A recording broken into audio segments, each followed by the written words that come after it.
Hello everyone.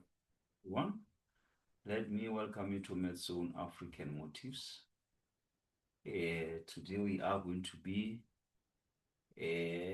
on Business Studies Grade 10, Term 1 Revision, whereby we are going to look at an essay question.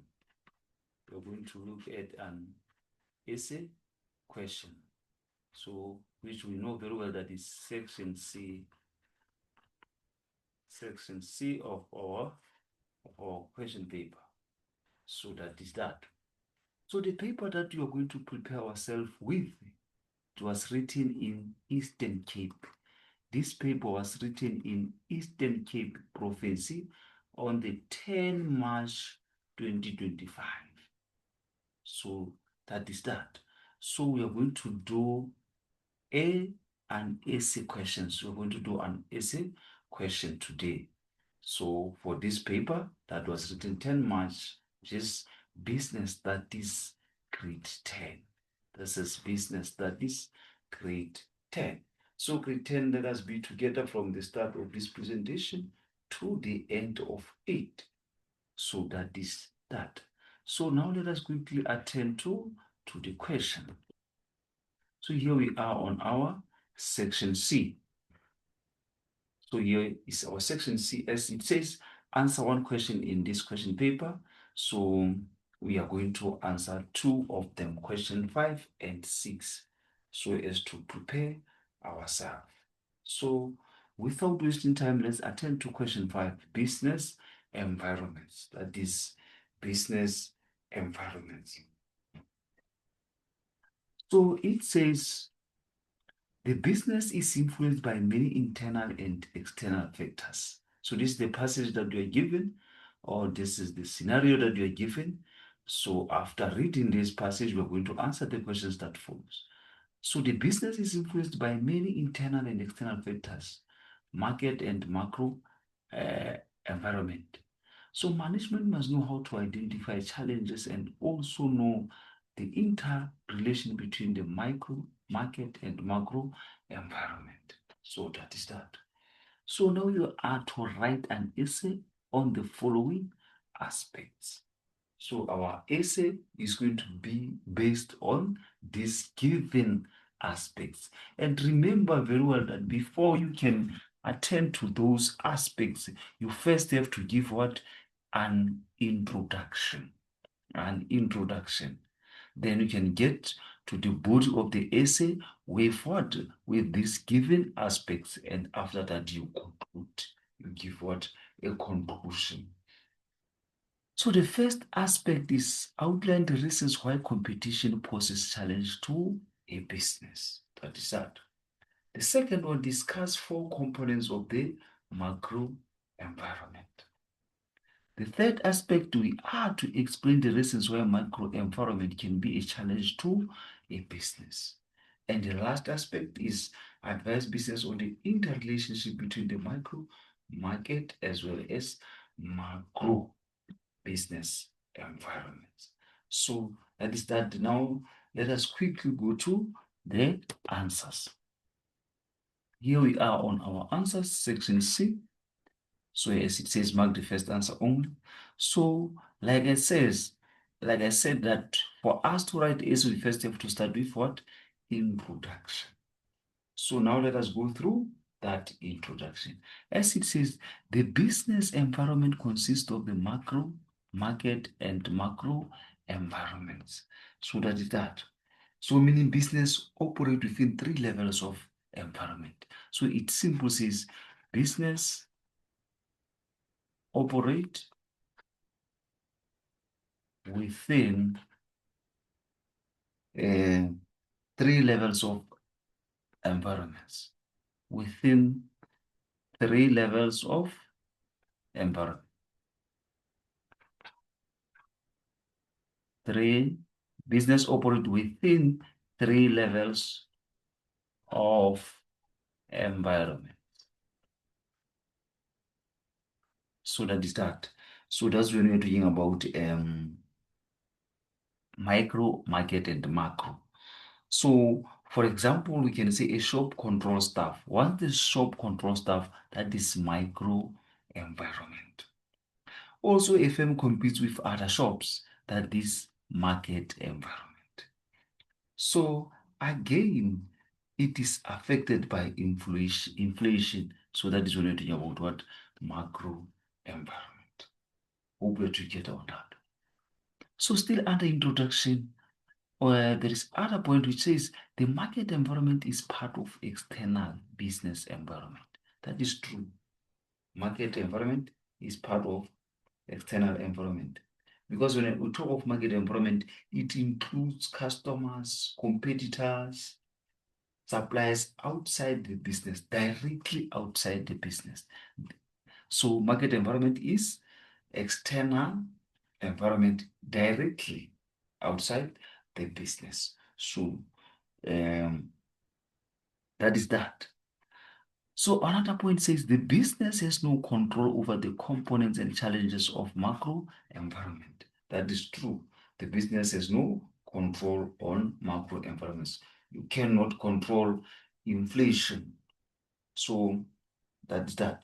Changes in macro factors affect competition, and so we're saying no control over macro environment. Meaning to say we're saying business can not control political or economic changes or the inflations, so they have no control.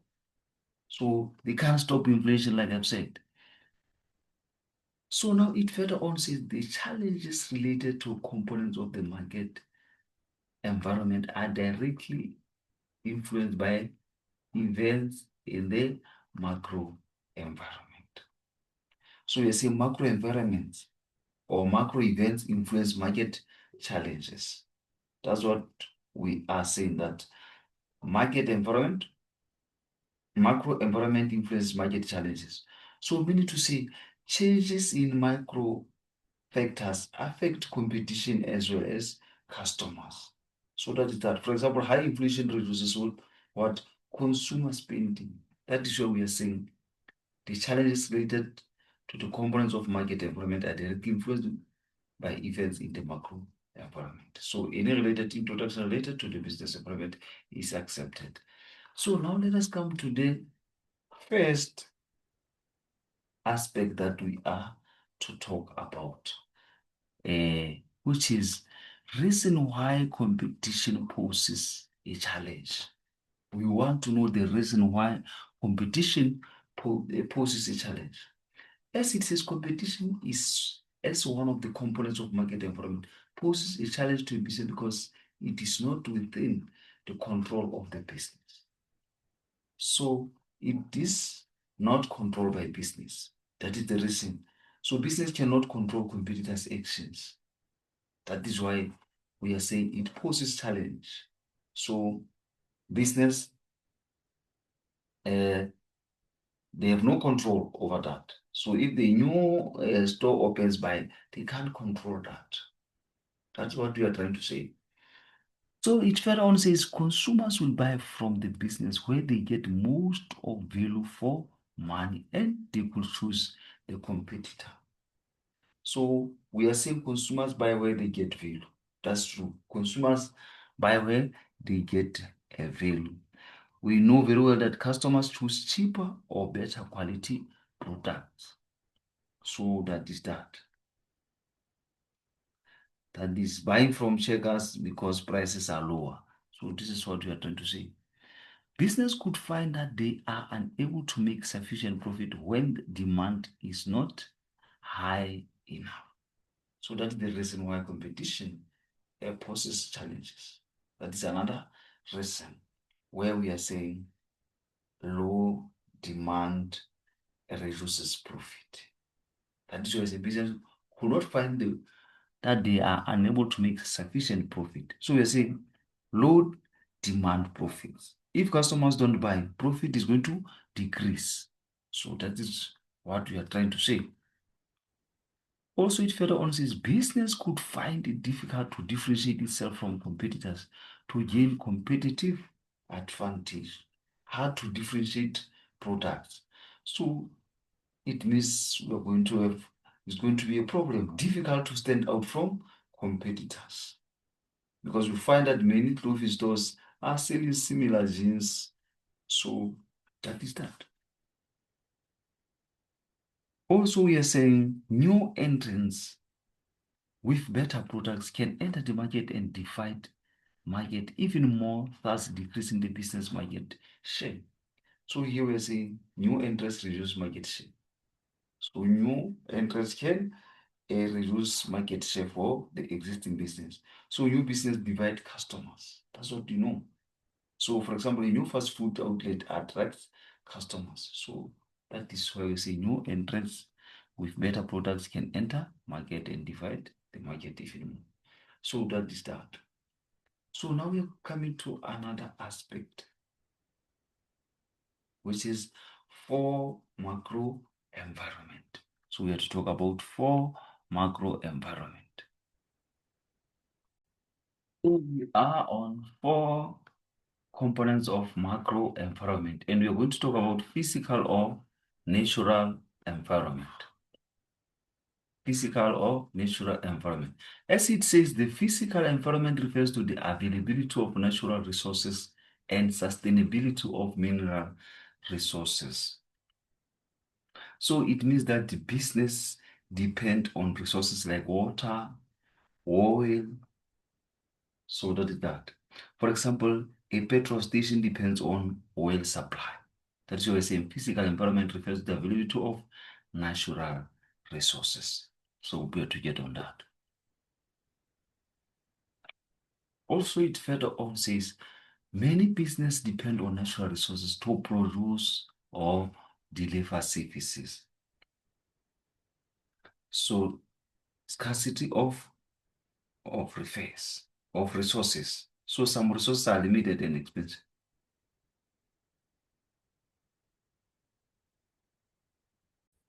But I say many businesses depend on natural resources to produce or deliver services. So some natural resources such as oil or coal are scarce and expensive. Scarcity of resources. So some resources are limited and expensive. For example, rising fuel prices. So that's what you're saying. External environmental factors such as pollution pose a threat to the sustainability of business. So pollution threatens sustainability. Pollution threatens sustainability. So environmental damage affects business operations. For example, a drought affecting farming. So that is that. So another a component of macro environment is legal environment. Legal environment. So as it says, laws influence the way in which business operate. So laws affect operations. What we are trying to say here is that laws affect operations. So business must follow government laws. Business must follow government laws. For example, following the Basic Conditions of Employment Act, following Labor Relations Act, all those things. We further say individuals in private public sector must obey government rules and regulations. So they must obey rules and regulations. Non-compliance leads to penalties. So they must obey the government rules. So that's that. So now let us go to another component of macro environment, which is political environment. We are under political environment. So political environment, as it says, the government of the day determines political environment by policies and regulations. So political decisions affect what? Business. For example, a new tax policy introduced is going to affect the business. So it further on says political factors such as strike action, illegal immigrations cause instability, which influences the operation of the business. So here we're talking about instability that affects what? Operations, strikes, and protest, disrupt work. They disrupt what? They disrupt work. Wherever you find sometimes the workers are fighting for higher wages, higher salaries. So this is where we are saying this can disrupt work. So now let us go to another component of macro environment, where we're going to talk about the economic environment. Economic environment. As it says, influences the prosperity of consumers, business, and investors. What we are trying to say is that strong economy increases spending. Strong economy increase spending. For example, more jobs increase sales. So that is that when you say influence the prosperity of consumers and business and investors.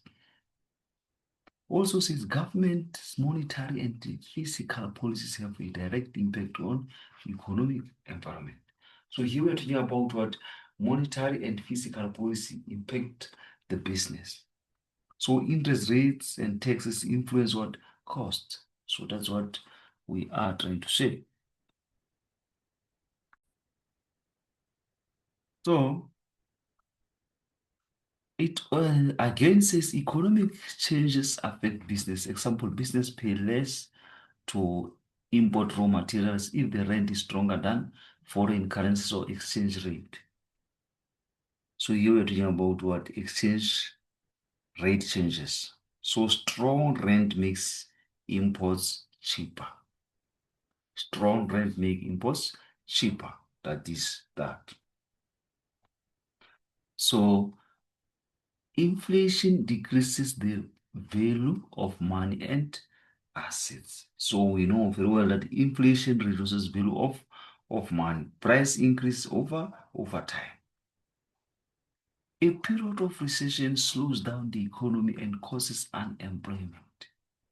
So here we are the period of recession. We're talking about recession. So we are seeing recession causes unemployment.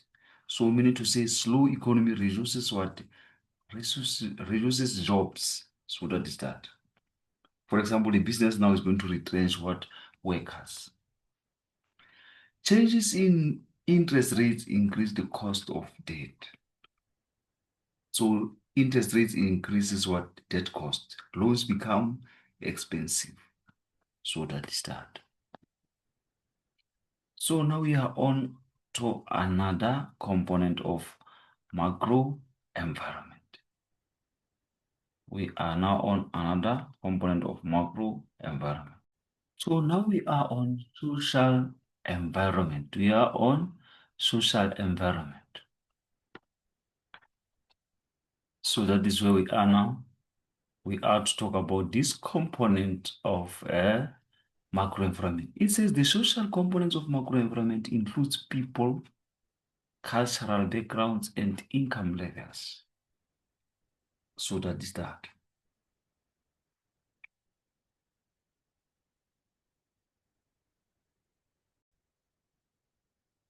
So also social issues influence consumer spending of employee performance and the business profitability. So we're talking about social issues do affect the consumer spending as well as the performance of the employee. Health issues such as HIV and AIDS can have negative impact on the productivity of employees. So that is true because there are days whereby now they are to go and take their medication. So that as well is going to affect what? The production. So now let us go to another component of macro environment, which is technological environment. Technological environment. So with technological, like it says, the technological environment has shown the fastest changes, fastest changes of the macro environment factors as a new technology created a fourth industrial revolution. So it's the fastest changes. We know technology is always changing. So technological developments provide business with opportunities and threats. The online shopping. So they bring in threats to those businesses that are already in the market. So that is that. Now let us move on to institutional environment. Institutional environment. So with institutional, like it says, the government consumes goods and services from the business. That is true. The government, they buy goods and services from government, from the business, and then provide the services to, to the public or to the society or to the community. Private businesses provide government with tools and equipment that are needed to operate, such as computers and furniture. So you see that for them to make a smooth operation, for them to operate as well, they have to go and buy the tools, equipments that are needed from the businesses. So that's that. A cut on spending in government hospitals has a major impact on business that provide the government with medical equipment. So that is that. A cut spending in government hospitals has a major impact on business that provide the government with medical equipment. So that is that, because the government is going to try by all means to buy on behalf of the community. So the government supplies goods and services to public and private businesses. So that is that. Most of these goods and services are paid for by taxes. So most of these goods are paid for by taxes. The government also provides legal and technical assistance. It also provides essential services such as electricity and sanitation, which are important for the smooth running of the business. So also the government regulates economic trends such as interest and exchange rate taxes. So that is that. So now we are on internal environment. So now we are on internal environment.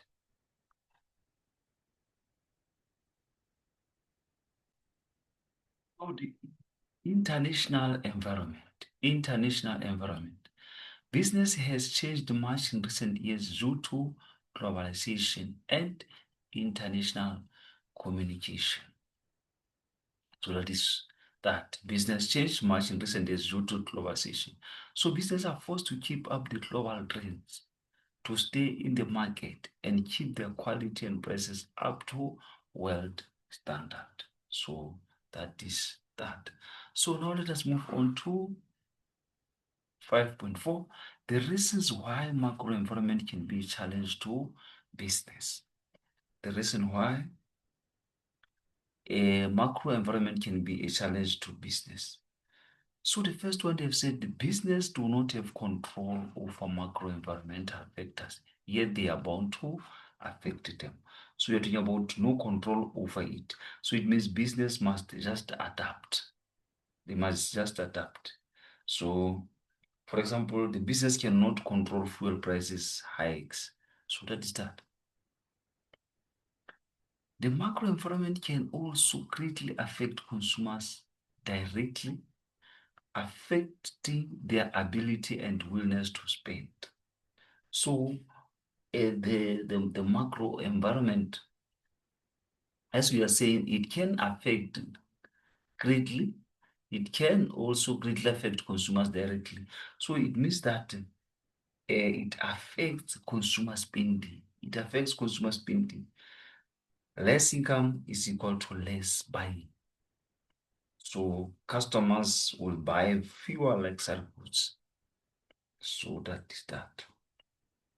The external and uncontrollable factors that influence an organizations. The external and uncontrollable factors that influence organizations. So that is that. Decision making and affect its performance and strategies. The macro environment is always changing and business must implement new strategies to keep afloat. So here we're talking about always changing. It requires new strategies. It requires new strategies. So that is that. Moving to online selling as an example. So also the components can increase or decrease the need of your product or create entirely new ideas. So that is that. So now let us come to interrelationship, interrelationship between macro market as well as macro environment. So we are to be there.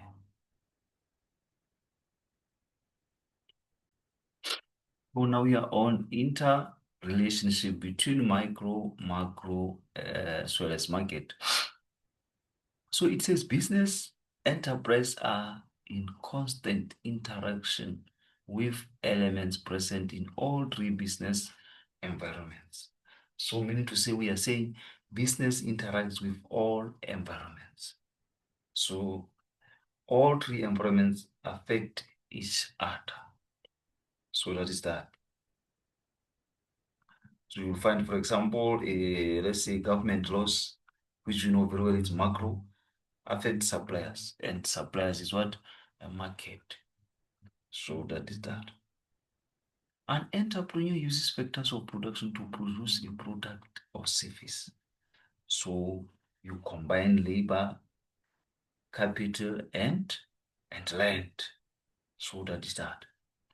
An entrepreneur aims to satisfy the needs of the consumer in order to make what? In order to make a profit. So an entrepreneur aims to satisfy consumer for profit. So meeting the needs generates income. We know very well. So that's that.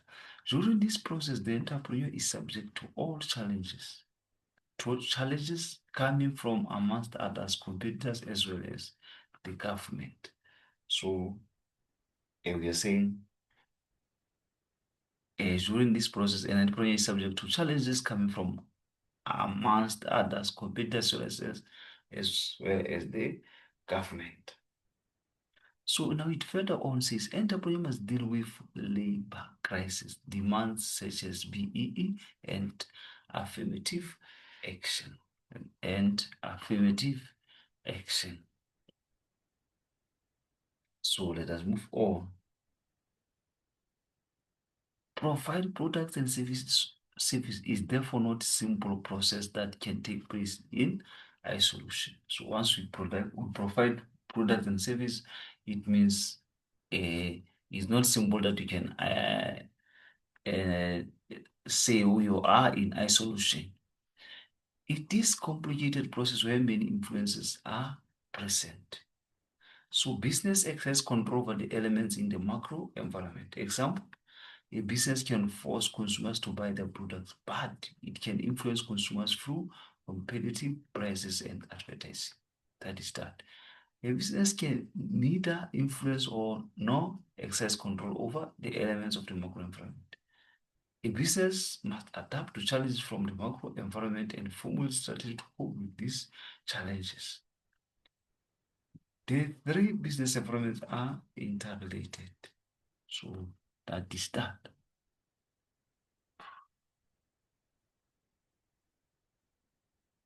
So now let us be on conclusion. Let us be on conclusion. Let us conclude question 5. As it said, the business must be aware of the factors in the business environments in order to adapt to changes and ensure the success of the business. So business, in short, must adapt to changes. Awareness ensures survival. So that is that. Now it further on says, the market environment refers to immediate external because they are found outside, directly outside the business. So for the business to be successful, it must be able to influence the components in this environment. The components of macro environment will affect the business, will affect the decision of the business. So that is that about what? Question 5. So let us go question 6. Let us go and attend to question 6. So here is question 6. Question 6, business operations. So now let us go through this passage that we're given. Businesses realize the importance of coordinating activities within the business functions to achieve set goals and objectives. Some business feel that the purchasing function is the most important function as it is responsible for buying high quality material. So now we are to write an essay on the following aspects. So we are to outline the purpose of purchasing function. We are to explain 4 purchasing procedures, and we are to distinguish between cash payment and credit payment. And we are to advise businesses on the impact of National Credit Act. This is what we are to do. So here we are, like we have said, the essay must start with introduction. All the essays that you're going to write must start with what? Introduction. So that is that. So now let us attend to the introduction. As it says, the purchasing function plays an important role in buying quality raw materials and services for the business. Meaning to say, purchasing function buys quality materials. It ensures correct inputs for production. We are saying it ensures correct inputs for production.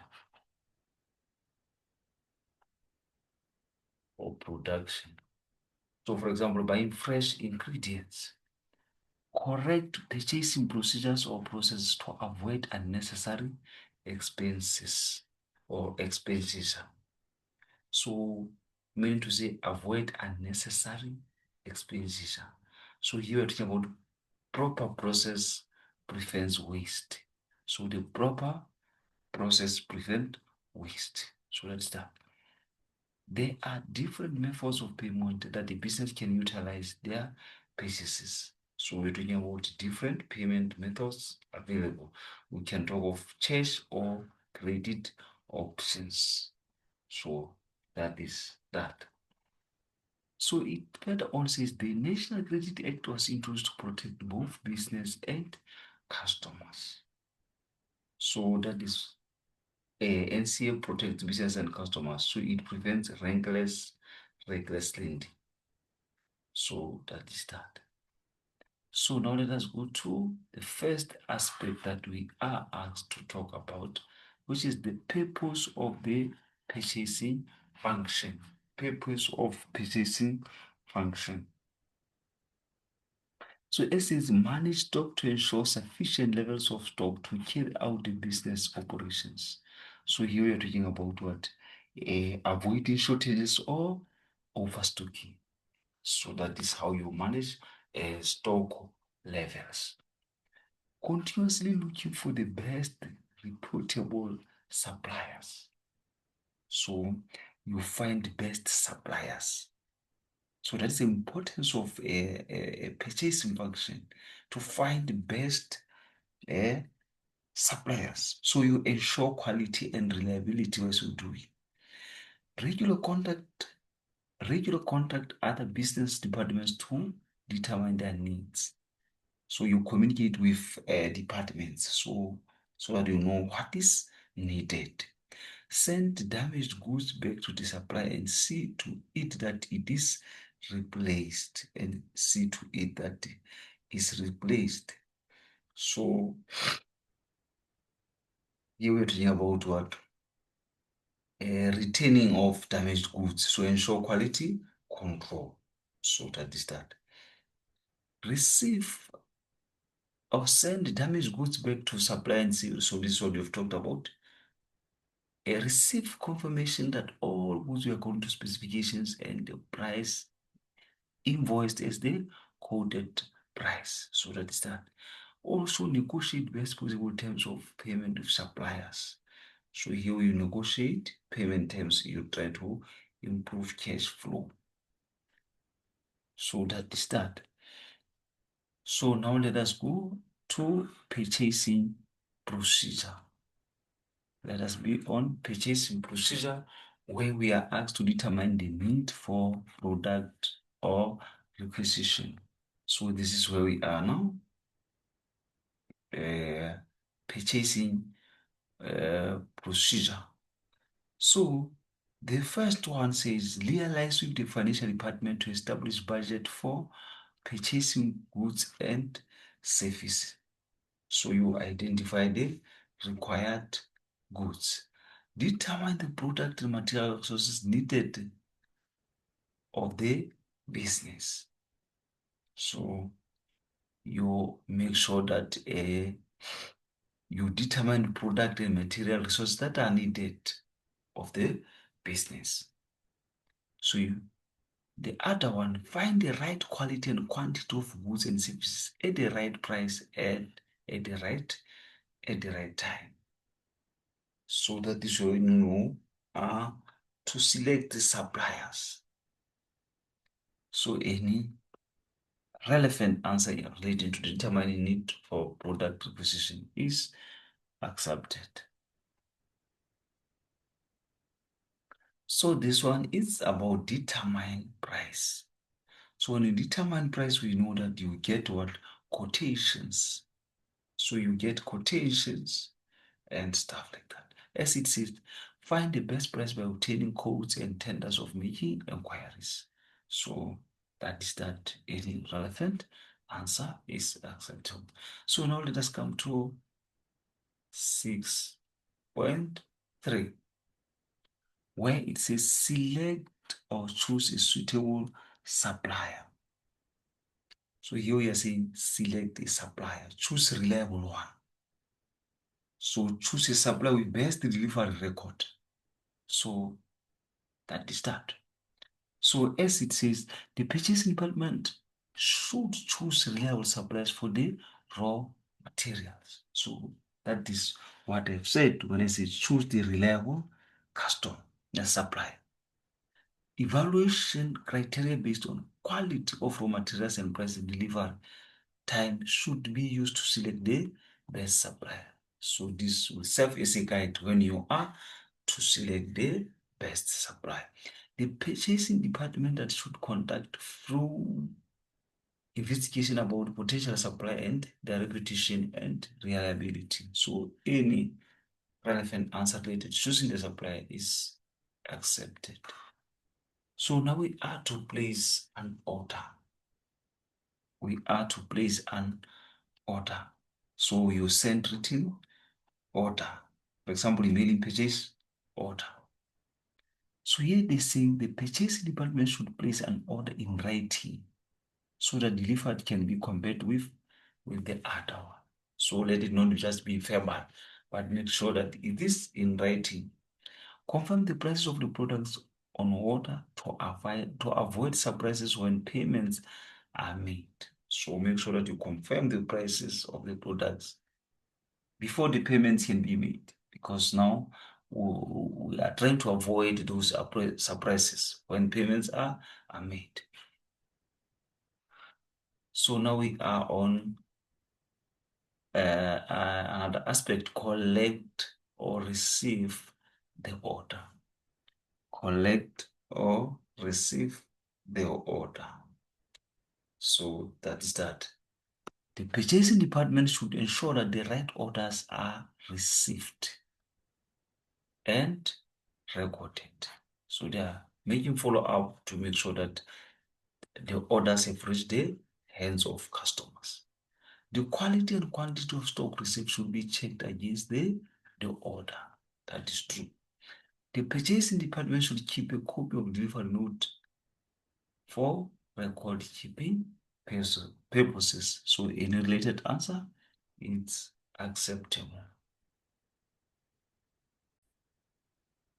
Now we are on pay the supplier. Pay the supplier, that is financial department makes payment. For example, they can pay via EFT. So that's that. That is why they say purchasing department instruct financial department to pay the supplier after a delivery note. So the supplier must provide copies of the requisition form to the purchasing department. So they must provide the copies of requisition form to the purchasing department. So the purchasing department must provide delivery note to the financial department. So the supplier sends the invoice to the financial department for final payment after satisfactory delivery. So that is that. So now let us move on to distribution distribution of stock. So with distribution now, we are talking about send stock to the departments. That's when you are sending a stock to departments. So for example, a warehouse supplies production. So that is that. So it says the purchasing department should ensure proper distribution of stock or raw materials to all relevant departments. So distribution of stock should be in line with prerequisite orders from each department to avoid stock loss. So that is that. So now let us come to another point where we are to talk about complete the order. Complete the order. So complete the order, that's whereby now you file documents. So for example, keeping invoice copy. So let's start. Ensure that all correct documentation is in place and filed for future reference. So that is that. So now let us come to 6.4. 6.4.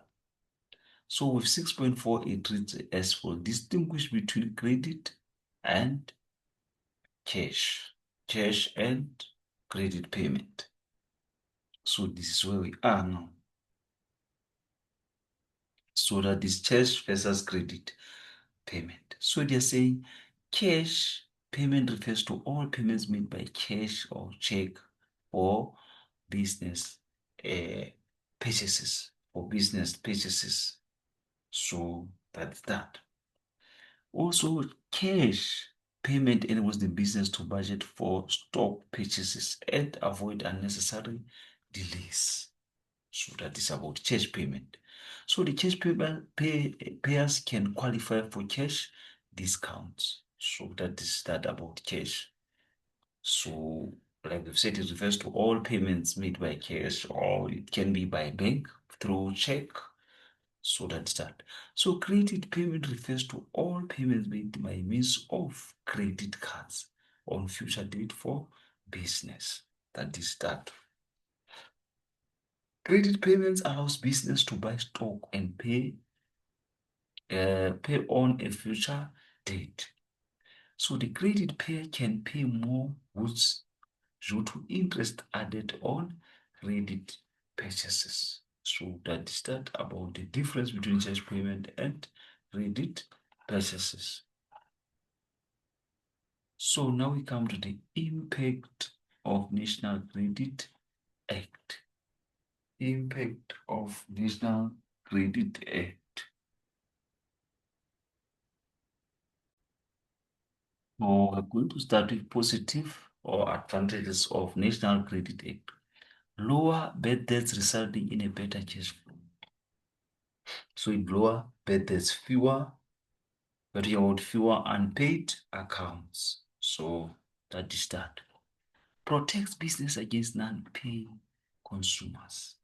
So it protects business as it prevents reckless borrowing. Increased chances as credit can only be granted to qualifying customers. So it improves cash flow because only qualified buyers get what? Credit. Prevents reckless lending by financial institutions. So here you would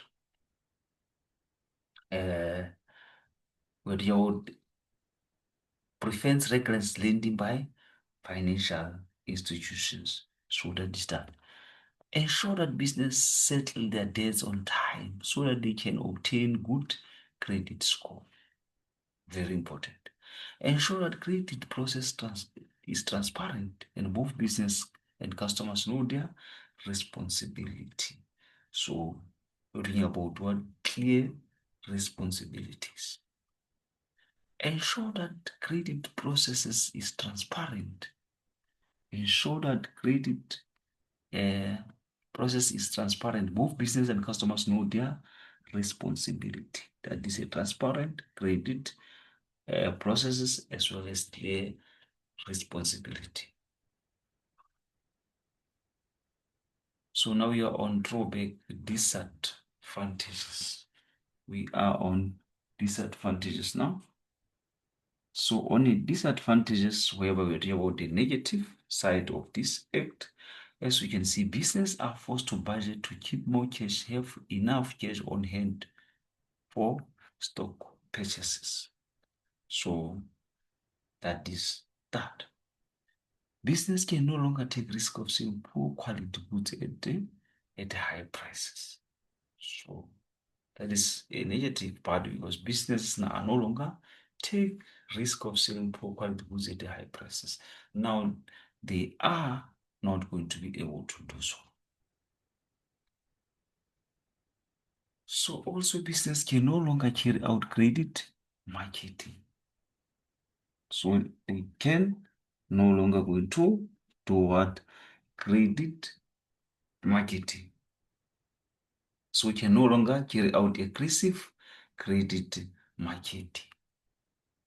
Business can only buy limited stock as credit is not available, resulting loss of customers. So business can only buy limited stock because credit is not available because of resulting loss of customers. The act complicates the purchasing power process due to too much administration work in the credit providing. So extra paper work. The purchasing department must know the terms and conditions of credit granting and National Credit Act. So it may take longer to purchase goods, and this could influence the overall efficiency of the business. The Act compels business to sell quality, or business may be forced to reimburse consumer. So now we are on conclusion. We are to conclude. So business should keep sufficient stock available at all times to meet the demand of consumers. So make sure that your stock is always there so as to respond to the demand of customers. Business should comply with NCA, National Credit Act, to minimize its negative impact on their operations. The purchasing function needs to work closely with financial function to decide whether to buy for cash or credit. So that is that. So good people, this is the end of this presentation. Thank you very much for your time. Please make use of this presentation to prepare for your term 1 test. Thank you very much.